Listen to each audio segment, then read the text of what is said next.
ఖైరతాబాద్లో by elections వచ్చేటట్టు ఉన్నాయి కదా, బై ఎలక్షన్స్ వస్తే ఎవరు గెలుస్తారు? ఎవరు గెలుస్తారు? కేసీఆర్ గెలుస్తారు. కేసీఆర్ గెలుస్తాడా? ఇప్పుడు దానం నాగేందర్ రేవంత్ రెడ్డి 2 సంవత్సరాల పాలన ఉంది కదా, ఇది మంచిగా ఉందా కేసీఆర్ పాలన మంచిగా ఉందా?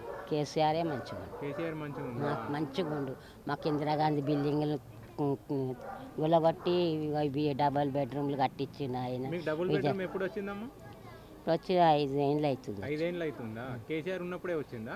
కేసీఆర్ ఇప్పుడు ఇందిరా మిల్లు ఇస్తున్నాం అంటున్నారు కదా, ఈయన వచ్చిండు కదా కొత్త సీఎం, ఆయన ఏం చేస్తుండు? అదే అడుగు, ఏమన్నా చేస్తుండా?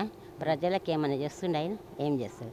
కొత్త పింఛన్ పెట్టినా కానీ ఏం రానే లేదు, ఇప్పటివరకు రాలేదు. మా ఆయన చనిపోయి కూడా 3 సంవత్సరాలు అవుతుంది. మా ఆయన చనిపోగానే పెట్టిన నేను అప్లికేషన్ పెట్టినా కానీ రాలేవు. ఇప్పుడు ఇప్పుడు 4000 చేస్తామన్నాడు కదా, చేసిండా? తెలియదు, నాకు రానే లేదు కదా, నాకు అస్సలే పింఛనే రావట్లేదు. మరి ఓకే, 2000 కూడా వస్తలేదు, ఒక్క రూపాయి కూడా వస్తలేదు. ఇప్పుడు సన్న బియ్యం వస్తున్నాయి కదా, ఎట్లున్నాయి? సన్న బియ్యం వస్తున్నాయి, మంచిగానే మంచిగానే ఉన్నాయా?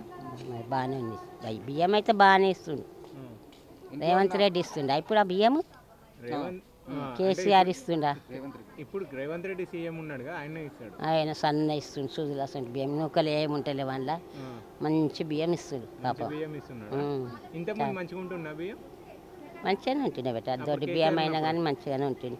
అప్పుడు దొడ్డి బియ్యం ఇచ్చింది కాబట్టి అప్పుడు మంచిగానే ఉండే బియ్యం. ఇప్పుడు సన్న బియ్యం ఇస్తుంటే జర మంచిగానే ఉంటున్నాయి, కొంచెం నూక ఉంటాయి. ఎవరు పోటీ అయితే మంచిగా ఉంటుంది ఒకవేళ ఎలక్షన్లు వస్తే? ఇప్పుడు దానం నాగేందర్ బీఆర్ఎస్లో గెలిచి కాంగ్రెస్లోకి పోయింది కదా, ఇక్కడ ఎవరు మళ్ళీ పోటీ అయితే మంచిగా ఉంటుంది? ఇక దానం నాగేందర్, విజయారెడ్డి వీళ్ళంతా ఒకటే కదా, మళ్ళీ ఎవరైనా రాలి కానీ కేసీఆర్ రావాలి. కారు గుర్తుకే ఓటేసి మేము ఇండ్లు తెచ్చుకున్నాం. ఓకే, ఎలక్షన్లో ఎవరు నిలబడ్డా మీరు ఎవరు కోటేస్తారు? నేనే అప్పుడు అంటే ఇందిరాగాంధీకి వేసిన, ఇందిరాగాంధీ వీళ్ళు చేతి గుర్తుకే వేస్తుంది. ఇప్పుడు కేసీఆర్ మొన్న నుంచి అయితే కేసీఆర్కి వేస్తుంది. ఇప్పుడు 4-5 ఏళ్ళ నుంచి కేసీఆర్కి వేసినాం. ఆయన చాలా మంచి పనులు చేసిన కొన్ని, అట్లా అని ఆయనకి వేసినాం ఓటు.